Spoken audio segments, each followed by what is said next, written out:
प्यारे बच्चों, कैसे हैं आप? जैसे हमने लास्ट वीडियो में आपको दो सदिशों का अदिश गुणनफल को इंपॉर्टेंट बताया था, इसी तरह दो सदिशों का सदिश गुणनफल भी उतना ही इंपॉर्टेंट है।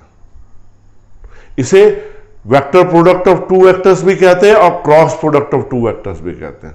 उसे डॉट प्रोडक्ट कहा गया था, इसे क्रॉस प्रोडक्ट कहते हैं। दो सदिशों का सदिश गुणनफल सदिश राशि होता है। सबसे पहले यह समझेंगे, दो सदिशों का सदिश गुणनफल एक सदिश राशि होता है। इसका परिमाण दोनों सदिशों के परिमाण तथा उनके बीच कोण की ज्या के गुणनफल के बराबर होता है। मतलब दो सदिशों का सदिश गुणनफल उन दोनों सदिशों के परिमाण तथा उनके बीच कोण की ज्या के गुणनफल के बराबर होता है। ये देखो, हमारे पास दो सदिश है,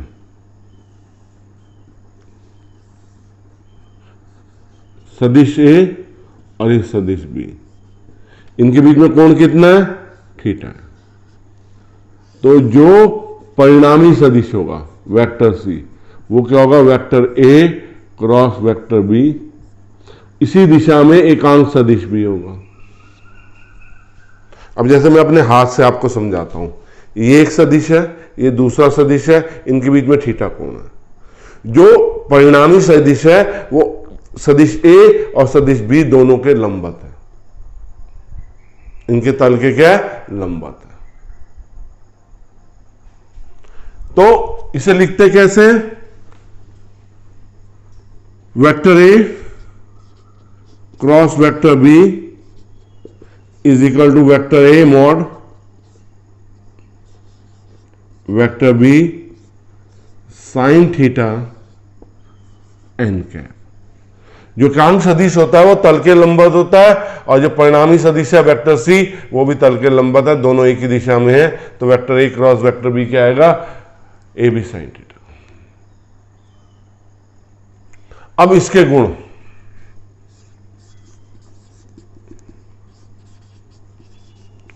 क्रम विनिमय नहीं है, ये क्रम विनिमय का नहीं पालन करता। मतलब vector A cross vector B does not equal to vector B cross vector A, पहला गुण। दूसरा, वितरण नियम का पालन करता है। कैसे? Vector A cross vector B plus vector C is equal to vector A cross vector B plus vector A cross vector सी।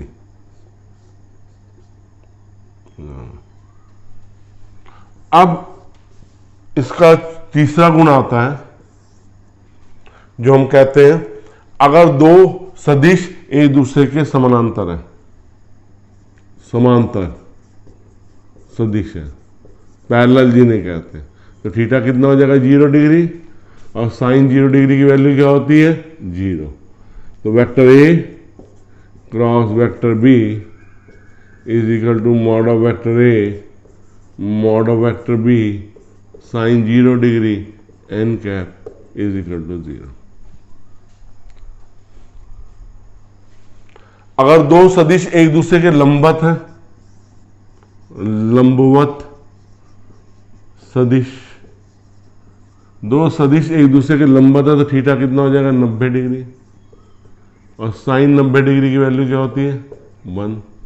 तो vector A cross vector B is equal to A B sine 90 degree N cap is equal to A B N cap. N cap क्या बताता है आपको? दिशा बताता है। अब हम इसके लिए जाएंगे, जो हमारे एकांक सदिश होते हैं, एक्स अक्ष पे, वाई अक्ष पे और जेड अक्ष पे। यहाँ आई कैप, यहाँ जे कैप और यहाँ पे के कैप। हम इस तरह से चलेंगे, आई कैप, जे कैप, के कैप। ठीक है, हम आई क्रॉस जे को क्या लिखेंगे, के कैप। जे क्रॉस के को क्या लिखेंगे, उल्टा चलते हैं, एंटी क्लॉकवाइज।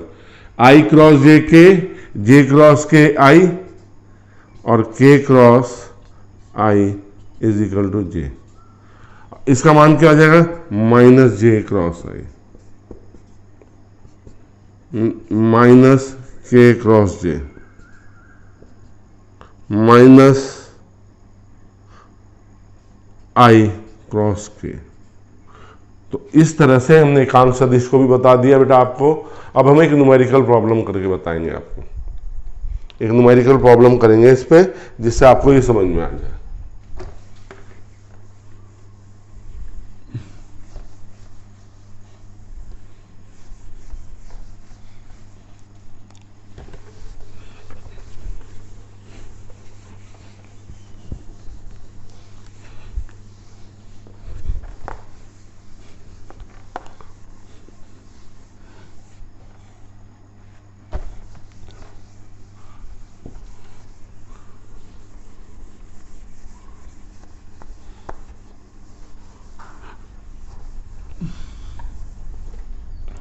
अब हम इसके एक न्यूमेरिकल प्रॉब्लम करने जा रहे हैं। न्यूमेरिकल प्रॉब्लम आपको समझ में आ जाएगी बच्चों।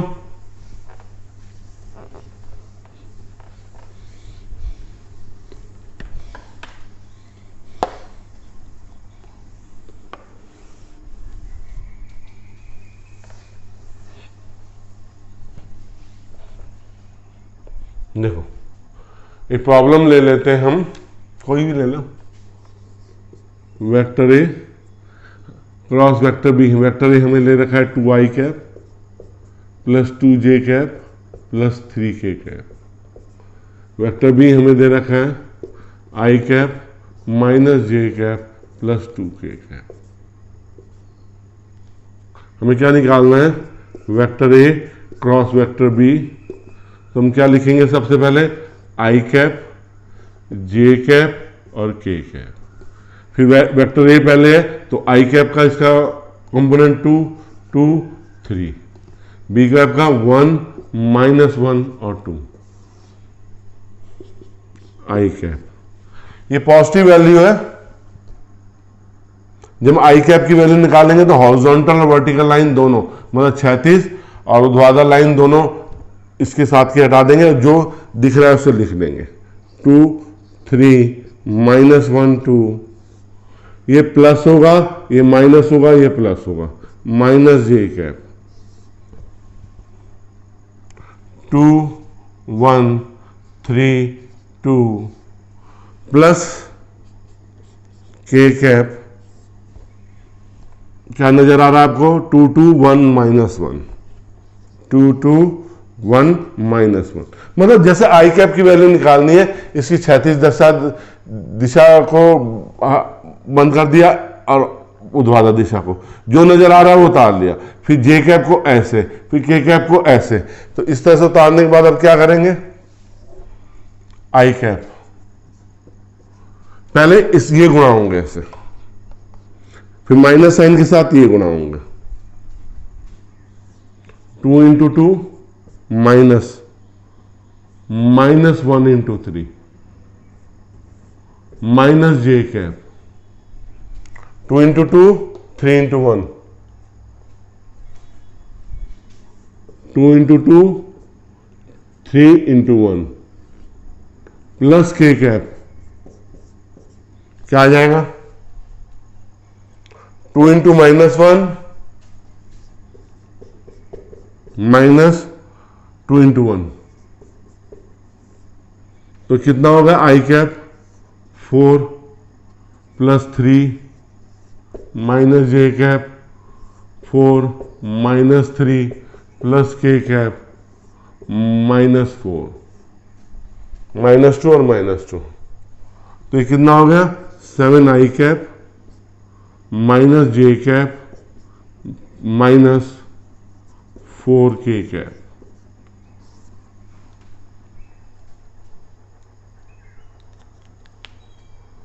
दो दूनी 4, 1, -2, -2, ठीक। तो इस तरह से बच्चों हमने क्या किया, ए क्रॉस बी की वैल्यू निकाल ली। आपको कैसे निकाला ये भी बताया कि सबसे पहले आई जे के लिखते हैं, फिर ए है पहले तो ए के कंपोनेंट, फिर बी के कंपोनेंट, फिर जब आई को छुपाया और जे वर्टिकल लाइन तो ये बचा, जे को छुपाएंगे तो ये बचेगा और के को छुपाएंगे तो ये बचेगा। तो इनको सॉल्व कर लेंगे। बच्चों आपको मेरी वीडियो अच्छी लग रही है तो लाइक जरूर करना, शेयर भी करना अपने साथियों के साथ, और चैनल को सब्सक्राइब नहीं किया तो सब्सक्राइब जरूर करना। आपको इसी तरह वीडियोस उपलब्ध होती रहेंगी। बहुत बहुत धन्यवाद।